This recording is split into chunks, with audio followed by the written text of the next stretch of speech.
दोस्तों नमस्कार। प्रशासनिक चिंतन नाम से जो यूनिट है उसमें हमने पहला टॉपिक पढ़ना स्टार्ट कर दिया है। 2 एपिसोड इस पे हम कर चुके हैं। Scientific management and scientific management movement. उसमें फ्रेडरिक विंसलो टेलर की अवधारणाओं के बारे में, प्रस्तावनाओं के बारे में, सिद्धांतों के बारे में, वैज्ञानिक प्रबंधन की परिभाषा क्या है उसके बारे में जान और समझ चुके हैं। आज हम इस टॉपिक को पूरा कंप्लीट करने का प्रयास करेंगे। ये केवल वैज्ञानिक प्रबंध के जो 4 सिद्धांत फ्रेडरिक विंसलो टेलर ने दिए थे वहीं तक सीमित नहीं है। हम जनरली क्या करते हैं कि उन्हीं 4 सिद्धांतों को रट लेते हैं। परीक्षा में थोड़ा सा इधर उधर से कुछ पूछ लिया जाता है तो पंखे की तरफ देखकर समय गुजारना शुरू कर देते हैं। तो आइए शुरू करते हैं। दोस्तों, फ्रेडरिक विंसलो टेलर की जो प्रस्तावनाएं या जो सिद्धांत थे वो मूलतः उनके स्वयं एक इंजीनियर के रूप में, एक प्रबंधक के रूप में जो उन्होंने स्वयं प्रयोग किए, उनको अप्लाई किया, उनके आधार पे प्रोडक्टिविटी बढ़ाई, प्रोडक्शन बढ़ाया, एफिशिएंसी लाई उन्होंने अपने काम में। उन्हीं एक्सपेरिमेंट्स के आधार पे उन्होंने अपने सिद्धांत ईजाद किए थे। उनमें से सबसे महत्वपूर्ण जो प्रयोग उन्होंने किया था वो बेथलहेम स्टील प्लांट में किया था। उसमें उन्होंने कुछ प्रयोग किए। उन प्रयोगों के आधार पर एफिशिएंसी बढ़ाई, मजदूरों को साथ लेकर, कामगारों और प्रबंधकों को साथ लेकर, सुपरवाइजरों को साथ लेकर और कंपनी के जो मालिक थे उनको विश्वास में लेकर ऐसे एक्सपेरिमेंट किए जो आने वाले समय में जिन्होंने इस फैक्ट्री में, कारखाना प्रणाली में जबरदस्त और व्यापक परिवर्तन किया। पहला उनका प्रयोग बेथलहेम स्टील प्लांट में था। यह प्रयोग उन्होंने फावड़ों के साथ किया। वहाँ उन्होंने देखा कि हर प्रकार के काम के लिए, चाहे वो मिट्टी हटाने के लिए, चाहे राख हटाने के लिए, चाहे आयरन ओर के लिए, सब में सभी जो वर्कर्स थे उनके पास सेम आकार प्रकार के फावड़े थे। अब आप कल्पना कीजिए, 2 व्यक्ति 2 ट्रक्स में या 2 ट्रॉलीज में लदान कर रहे हैं। एक वर्कर कर रहा है मिट्टी का, दूसरा वर्कर कर रहा है फ्लाई ऐश का। फ्लाई ऐश वाले का फावड़ा भी सेम साइज का है जैसा मिट्टी वाले का है। मिट्टी वाला 10 बार अगर फावड़ा उठा के और ट्रॉली में मिट्टी डालेगा थक जाएगा, लेकिन फ्लाई ऐश वाला, उसमें तो वजन होता ही नहीं। तो उन्होंने कहा कि एक ही काम के लिए, वेरियस कामों के लिए 1 फिट फॉर ऑल आप फावड़े इस्तेमाल कैसे कर रहे हैं। तो उन्होंने हर काम के लिए अलग अलग फावड़े विकसित किए। इससे क्या हुआ, जो लोग भारी जो वस्तु लदान करते थे फावड़ों के माध्यम से, उनके आकार में उनका आकार छोटा किया गया। जो हल्की वस्तुओं का लदान करते थे या इधर से उधर मूवमेंट करवाते थे, उनके फावड़ों का आकार बढ़ाया। दोनों के ही प्रोडक्टिविटी में इजाफा हुआ। दूसरा एक्सपेरिमेंट उन्होंने किया था pig iron movement. Pig iron का मतलब है कि जो आयरन ओर को जब करते हैं, एक्सट्रैक्ट करते हैं, प्रोसेसिंग करते हैं, तो जो बड़े बड़े बंडल टाइप बनते हैं, या हम माने कि जो बाट होता है, हमने वेइंग मशीन में जो काम में लिया जाता है, उस प्रकार के छोटे छोटे स्लैब टाइप बनते हैं। उन स्लैब्स को एक जगह से दूसरी जगह ले जाने का उन्होंने अवलोकन किया तो उन्होंने देखा कि हर व्यक्ति ज़्यादा से ज़्यादा एवरेज वो 12 टन एक स्थान से दूसरे स्थान पर पिग आयरन के जो ब्रिक्स थे उनको ले जा पाने में सक्षम है पर डे। लेकिन उन्होंने कुछ लोगों को चुना, कुछ वर्कर्स को। उन्होंने देखा कि वो लोग 47 टन तक भी पिग आयरन का मूवमेंट एक जगह से दूसरी जगह कर देते हैं। फिर उन्होंने समझा इस बात को कि ऐसा कैसे पॉसिबल हो रहा है कि कुछ लोग तो 47 टन कर पा रहे हैं, कुछ लोग केवल 12 टन पे ही, एवरेज 12 टन का था। लेकिन उन्होंने कुछ स्पेसिफिक वर्कर का चुनाव करके और 47 टन का अचीवमेंट हासिल किया। तब उन्होंने शुरू की टाइम स्टडी, समय का अध्ययन, कि एक काम के लिए मैक्सिमम कितना समय लग सकता है, एक स्टेप के लिए कितना समय जरूरी है। इसके लिए उन्होंने क्या किया, वर्कर्स की बायोमैकेनिकल एनालिसिस किया कि उनके कितना वो मैकेनिकली काम कर रहे हैं और उनका बायोलॉजिकल जो एफर्ट है उसमें क्या रिलेशन है। तो उन्होंने देखा कि एनर्जी एक्सपेंडिचर का एफिशिएंसी से ज़बरदस्त लिंकेज है। मतलब कि आप लगातार एक व्यक्ति से उन आयरन ब्रिक्स को एक जगह से दूसरी जगह तक उसको कहोगे भाई एक आदमी उसको देख रहा है, ले जाओ, रुकना नहीं है। तब उन्होंने कहा कि ऐसा पॉसिबल नहीं है, आप बिना इंटरवल के, बिना रेस्ट के इनसे लगातार काम करवाएंगे तो धीरे धीरे इनकी प्रोडक्टिविटी गिरती जाएगी। इसलिए किसी भी वर्कर के लिए उसकी बायोलॉजिकल जो स्ट्रेंथ है उसको उसकी मैकेनिकल पावर के साथ हमें बैलेंस करना होगा। इसके लिए ज़रूरी है कि उसके निरंतर कुछ समय पश्चात इंटरवल देना होगा, फोर्सफुल्ली उसको रोकना होगा, उसे रेस्ट करने के लिए कहना होगा, उसे इस बात के लिए फोर्स करना होगा कि आप पानी पीजिए। आप भी अगर लगातार, हमने एक पोमोडोरो टेक्निक पढ़ी थी, अगर आप लगातार बहुत देर तक एक जैसा काम या पढ़ाई करते रहते हैं तो फिर आपकी उसको जो कंसेप्ट है उसको एब्जॉर्ब करने की, एसिमिलेट करने की जो मानसिक ताकत है वो कमज़ोर हो जाती है। लेकिन अगर आप आधे घंटे बाद या 45 मिनट्स के बाद चाय पीने की अगर आपको इच्छा होती है, चाय पी लिया, मुंह धो लिया, पानी पी लिया, तो आप दोबारा फ्रेश हो जाते हैं और फिर जब दोबारा अध्ययन शुरू करते हैं तो आपकी प्रोडक्टिविटी ज़्यादा होगी। इसके साथ उन्होंने क्या किया, पीस वर्क पे शुरू कर दिया। उन्होंने कहा कि जो मजदूर जितने ज़्यादा पीस कैरी करेगा उसको उतना ही ज़्यादा पैसा दिया जाएगा। अगर पर डे एक आदमी 5 पीस कैरी कर रहा है तो उसको 5 रुपये, अगर कोई 50 कर रहा है तो उसको 50 रुपये। इससे वर्कर्स मोटिवेट हुए, वर्कर्स को टाइमली इंटरवल भी मिला, सुपरवाइजर्स का ये प्रेशर भी नहीं रहा कि आप बैठ नहीं सकते। सुपरवाइजर्स उनको ज़बरदस्ती उन्होंने बिठाना शुरू कर दिया, उनसे रेस्ट करवाना शुरू कर दिया, उनको पानी पिलाना शुरू कर दिया।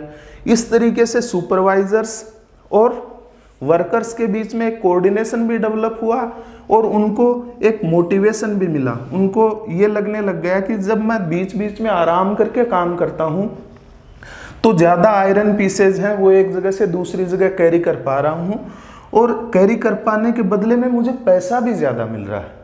यानी जिसकी बात करते हैं साइंटिफिक मैनेजमेंट के जो बड़े थिंकर हैं फ्रेडरिक विंसलो टेलर, वो कहते हैं कि साइंटिफिक मैनेजमेंट और कुछ नहीं, प्रोस्पेरिटी जनरेट करने का एक विशिष्ट साधन है। तो इन वर्कर्स को लगने लग गया कि ये तो बेनिफिशियल है। इधर सुपरवाइजर्स को भी ये लगने लग गया कि हाँ, ज़्यादा मेरे सुपरविजन में जो लोग काम कर रहे हैं वो ज़्यादा काम करें तो मुझे अप्रिसिएशन मिलेगा। जो फैक्ट्री के मालिक थे, प्लांट के मालिक थे, उनकी प्रोडक्टिविटी बढ़ी तो उनका प्रॉफिट बढ़ने लग गया। तो सब लोगों ने विंसलो टेलर को सपोर्ट करना शुरू कर दिया। दोस्तों, तीसरा जो साइंटिफिक मैनेजमेंट के जो 4 सिद्धांत हमने पढ़े हैं वो इन्हीं प्रयोगों के आधार पे डेवलप किए गए हैं। इन्हीं प्रयोगों में उन्होंने स्थापित किया कि डिवीजन ऑफ लेबर बहुत जरूरी है, श्रम का विभाजन। किसमें? मैनेजर्स में और वर्कर्स में। मैनेजर्स का काम होना चाहिए लगातार थिंकिंग, कि लगातार टाइम स्टडी करें, वेरियस प्रकार की जो ट्रेडिशनल विजडम है उसको एनालाइज करें, वर्कर्स के मोशन को एनालाइज करें, वर्कर्स की बायोमैकेनिक्स को समझें, उसके अनुरूप काम डिसाइड करें, कितनी देर में इंटरवल जरूरी है हर किसी काम के लिए ये सुनिश्चित करें, यानी लगातार काम करें। यानी उनका काम हुआ थिंकिंग और वर्कर का काम है डूइंग। उन्होंने इस तरह से एक जो, हालांकि ये सेना से उद्भूत हुआ है ये लाइन और स्टाफ का कंसेप्ट, लेकिन अगर इसको हम लाइन और स्टाफ के कंसेप्ट के रूप में भी यहाँ समझ सकते हैं। स्टाफ मतलब मैनेजमेंट और लाइन का मतलब वर्कर, कि दोनों को अपने हिस्से का काम एफिशिएंटली करना होगा, तभी हम प्रोडक्टिविटी और एफिशिएंसी बढ़ा पाएंगे, यानी प्रॉफिट और प्रोस्पेरिटी बढ़ा पाएंगे। इस चीज के लिए उन्होंने शुरू क्या किया, एक नए प्रकार का सुपरविजन सिस्टम शुरू किया।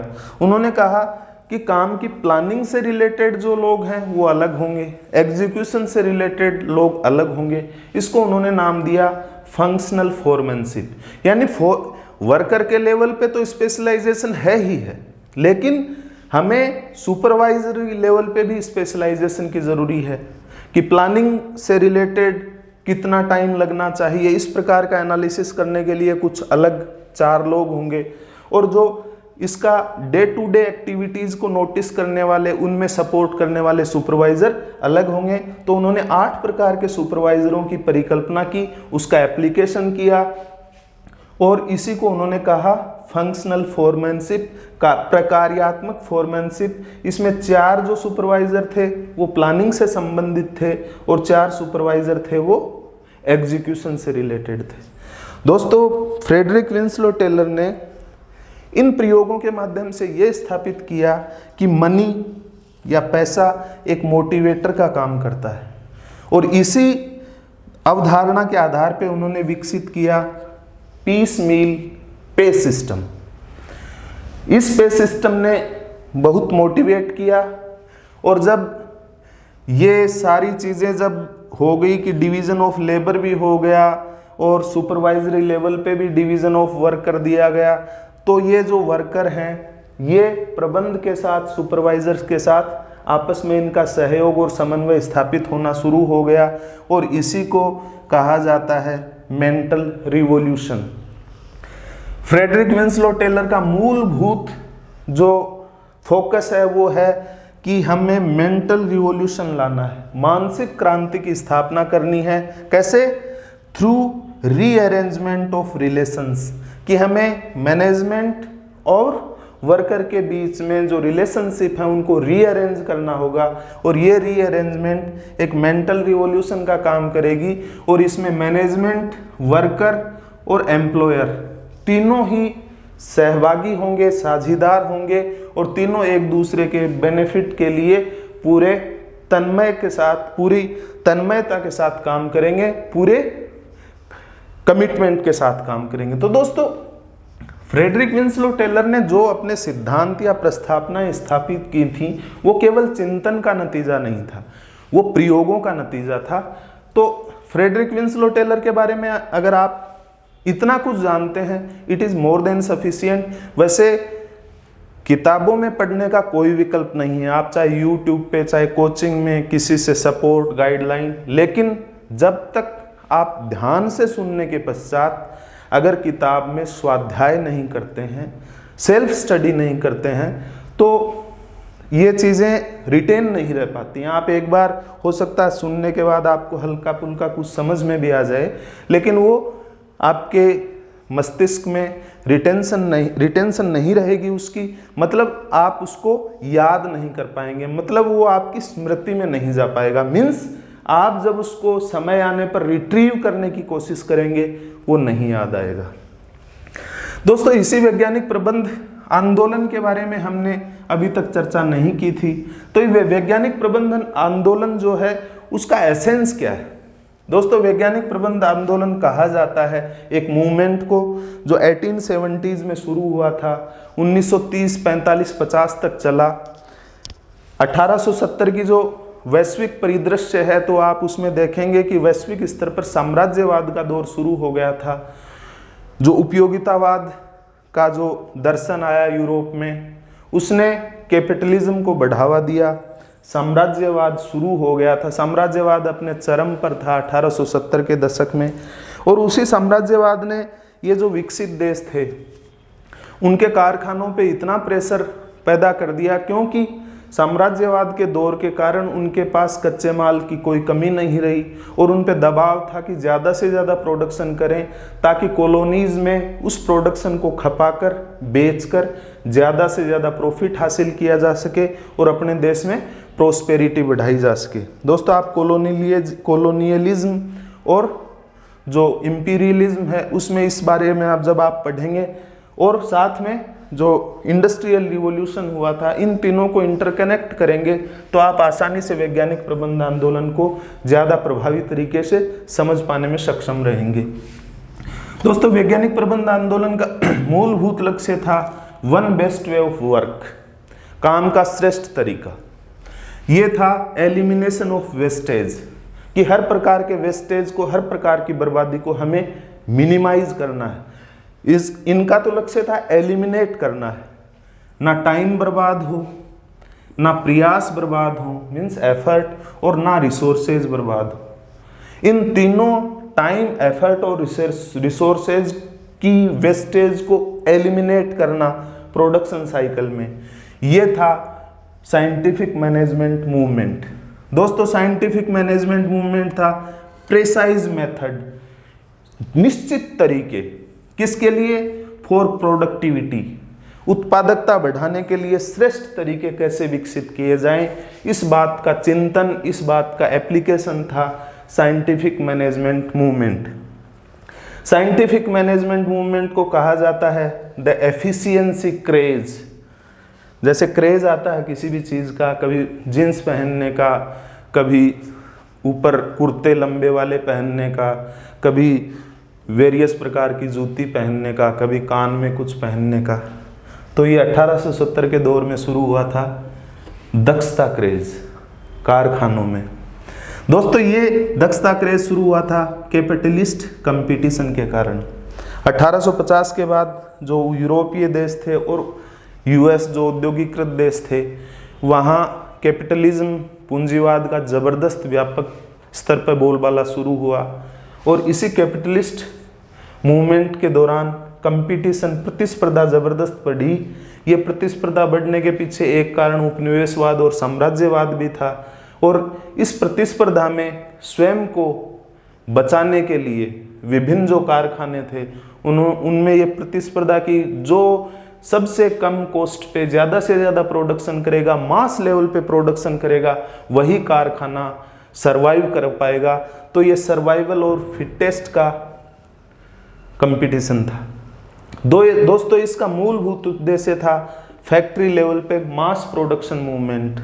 ये कोई प्रबंध से संबंधित आंदोलन नहीं था कि चिंतन हो रहा है। इनका मूलभूत लक्ष्य था कि एक कारखाना समय की बर्बादी को रोककर, एफर्ट्स की बर्बादी को रोककर, रिसोर्सेज की बर्बादी को रोककर मास स्केल पर कितना प्रोडक्शन कर पाता है। यही था scientific management movement. Scientific management movement का तत्कालीन राजनीतिक परिदृश्य से घनिष्ठ संबंध है, जो आप जनरल स्टडीज़ में जो इंटरनेशनल रिलेशन है या भारत का जो स्वाधीनता आंदोलन है, उसमें भी इस अंतर्राष्ट्रीय परिदृश्य को आप आसानी से समझ पाने में सक्षम हो जाएंगे। तो दोस्तों इन्हीं सारे जो ये तथ्य हैं, जो धारणाएं हैं, इनको संयुक्त रूप से कहा जाता है scientific management movement. Scientific management movement में केवल फ्रेडरिक विंसलो टेलर अकेले चिंतक नहीं थे, उनके साथ और भी बहुत सारे चिंतक थे, लेकिन मूल रूप से बाकी ऐसे 3-4 चिंतक और हैं जिनके बारे में हमें हल्की फुल्की जानकारी बहुत ज़रूरी है। पहले थे गिलब्रेथ दंपति, पति पत्नी थे फ्रेडरिक गिलब्रेथ और उनकी पत्नी मिस गिलब्रेथ। उन्होंने मोशन स्टडी, गति का अध्ययन किया कि कोई टास्क जब व्यक्ति करता है, वर्कर करता है, तो वो कितने मूवमेंट, जैसे अब मैं यहाँ आपसे बात कर रहा हूँ तो बात करते समय कितने मूवमेंट करता हूँ। उन्होंने कहा कि हमें इन मूवमेंट को मिनिमाइज करना है। अगर मूवमेंट को मिनिमाइज कर देंगे तो टाइम बचेगा, साथ में एफर्ट बचेगा। और साइंटिफिक मैनेजमेंट मूवमेंट क्या था? टाइम और एफर्ट का कंजर्वेशन। तो ये टाइम और एफर्ट के कंजर्वेशन के लिए गिलब्रेथ दंपति ने शुरू किया मोशन स्टडी। उन्होंने एक वर्ड इजाद किया, थर्बलिग्स। थर्बलिग्स का मतलब ये जो गिलब्रेथ का अगर आप रिवर्स कर देते हैं तो वो वर्ड बन जाता है थर्बलिग्स। थर्बलिग्स का मतलब है फंडामेंटल एलिमेंट ऑफ वर्क, यानी कोई भी टास्क, वर्क या टास्क, कोई भी काम आप करते हैं, जैसे अपने बिस्तर से उठकर मटके से पानी पीने के लिए जाते हैं तो कितने मोशन करते हैं आप, पहले बिस्तर से उठना, फिर नीचे पैर रखना। तो उन्होंने कहा कि बेसिकली 8 एलिमेंट्री मोशंस होती हैं किसी भी टास्क को करने के लिए। उन्होंने वेरियस प्रकार के प्रयोगों के माध्यम से ये डिसाइड किया, स्थापित किया।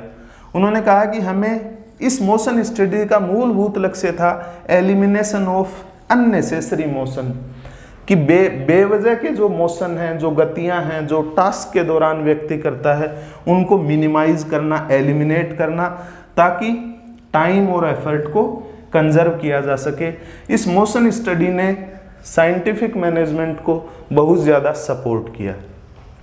एक बड़े इंजीनियर या एडमिनिस्ट्रेटिव थिंकर या मैनेजमेंट थिंकर थे हेनरी गांट। उन्होंने काम की प्रोग्रेस को कैसे इवेल्युएट कर सकते हैं इसके बारे में एक चार्ट डेवलप किया जिसको गांट चार्ट कहा जाता है। ये मूल रूप से था टास्क इवेल्युएशन से जुड़ा हुआ, कि एक टास्क हमने डिसाइड किया, उसको करना शुरू कर दिया, तो उसको बार ग्राफ के माध्यम से रिप्रेजेंट करना, टाइम के साथ, रिसोर्स और कंप्लीशन। यानी हमने डिसाइड किया कि हम 3 जो ये हैं अपने एपिसोड्स, उसमें साइंटिफिक मैनेजमेंट और साइंटिफिक मैनेजमेंट मूवमेंट को 45 मिनट में कंप्लीट करेंगे, 15 मिनट्स के 3 सेमेस्टर में।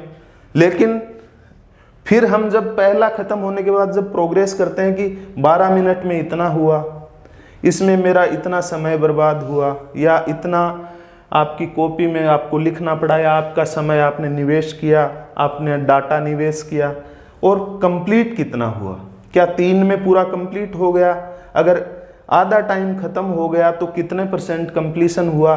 तो इससे जो वेरियस तरीके के जो बड़े प्रोजेक्ट थे, जैसे कोई बांध निर्माण हो रहा है, कोई हाईवे का निर्माण हो रहा है, उनकी प्रोग्रेस को इवेल्युएट करने में इस गैंट चार्ट ने बहुत बड़ा योगदान दिया। इसलिए हेनरी गांट को साइंटिफिक मैनेजमेंट मूवमेंट का बड़ा चिंतक माना जाता है। उन्होंने दूसरा फोकस किया टास्क एंड बोनस सिस्टम, कि एक वर्कर जो काम करता है उसके लिए उसको निश्चित पे मिलता है, लेकिन उन्होंने कहा कि अगर व्यक्ति किसी कारण से अपने निर्धारित लक्ष्य से को पूरा नहीं कर पाता है तो भी उसको पे तो मिलता रहेगा, लेकिन अगर वो अपने काम उसको निर्धारित लक्ष्य से ज़्यादा काम करता है तो उसको एडिशनल पे दिया जाएगा, जिसको उन्होंने नाम दिया बोनस। और इस सिस्टम को उन्होंने नाम रखा टास्क एंड बोनस सिस्टम। जबकि फ्रेडरिक विंसलो टेलर कहते हैं कि पीस रेट, अगर एक आदमी 5 ही पीस काम करता है तो उसको 5 पीस का वेतन मिलेगा, अगर 50 करता है तो 50 का मिलेगा। उन्होंने यहाँ कहा कि जैसे निश्चित तो सर्वाइवल के लिए, किसी भी वर्कर के सर्वाइवल के लिए ज़रूरी है कि उसकी जो बेसिक नीड्स हैं उनकी पूर्ति वेतन से होनी चाहिए, लेकिन अगर वो मैनेजमेंट को या जो एम्प्लॉयर है उसको बेनिफिट देता है एडिशनल काम करके तो उसको बोनस मिलेगा। आज के दौर की भी अगर बात करें तो जो प्रोडक्टिविटी लिंक्ड स्कीम्स हैं कि किसी कर्मचारी ने या किसी वर्कर ने कितना काम किया उसके बदले में उसको एडिशनल बोनस दिया जाता है, ये यहीं से स्टार्ट हुआ। तीसरा उन्होंने बात की प्रॉफिट वर्सेस सर्विस। उन्होंने कहा कि कोई भी जो बिजनेस है उसका एकमात्र जो एजेंडा प्रॉफिट नहीं होना चाहिए, वो सारे रिसोर्सेज सोसाइटी से लेता है, इसलिए उसे सर्विस की तरफ ओरिएंटेशन करना ही होगा। और आज के दौर में जो सोशल रिस्पॉन्सिबिलिटी की जो बात की जा रही है, कॉरपोरेट सोशल रिस्पॉन्सिबिलिटी, जिसको एक लीगल कानूनी स्वरूप भी दिया जा चुका है, वो सबसे पहले हेनरी गांट के मस्तिष्क की उपज थी। हेनरी गांट को भी बड़ा साइंटिफिक मैनेजमेंट थिंकर माना जाता है। अगर तीसरे बड़े विचारक की बात करें तो वो थे एच एमरसन। एमरसन ने इसी चीज़ को हासिल करने के लिए, वन बेस्ट वे या एफिशिएंसी बढ़ाने के लिए 12 फंडामेंटल प्रिंसिपल दिए थे बिजनेस एफिशिएंसी के लिए। ये फंडामेंटल प्रिंसिपल बेसिकली यही थे कि एक स्पष्ट आपके पास आइडिया हो, थॉट हो कि क्या काम करना है, डिसिप्लिन हो, मोटिवेशन के लिए वेरियस स्कीम्स हों। ये आप कहीं किसी भी किताब में पढ़ेंगे, थोड़ा लंबा हो गया है, लेकिन अगर इन सारी चीज़ों को एक साथ अगर आप रख के देखते हैं तो हमारा साइंटिफिक मैनेजमेंट जो बेसिकली जिसको फ्रेडरिक विंसलो टेलर से जोड़ा जाता है, फ्रेडरिक विंसलो टेलर के बारे में हम संपूर्ण शायद अध्ययन कर चुके हैं, और वैज्ञानिक प्रबंध आंदोलन के मूलभूत जो लक्षण, कैरेक्टरिस्टिक्स या इसका उद्देश्य या पर्पज क्या था और इसके शुरू होने के पीछे भी कौन से ऐसे कारण थे, उनके बारे में हमने जानने समझने की कोशिश की।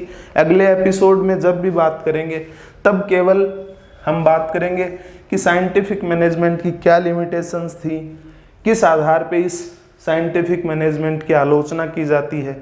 तो आज के एपिसोड में इतना ही, मिलते हैं, धन्यवाद, नमस्कार।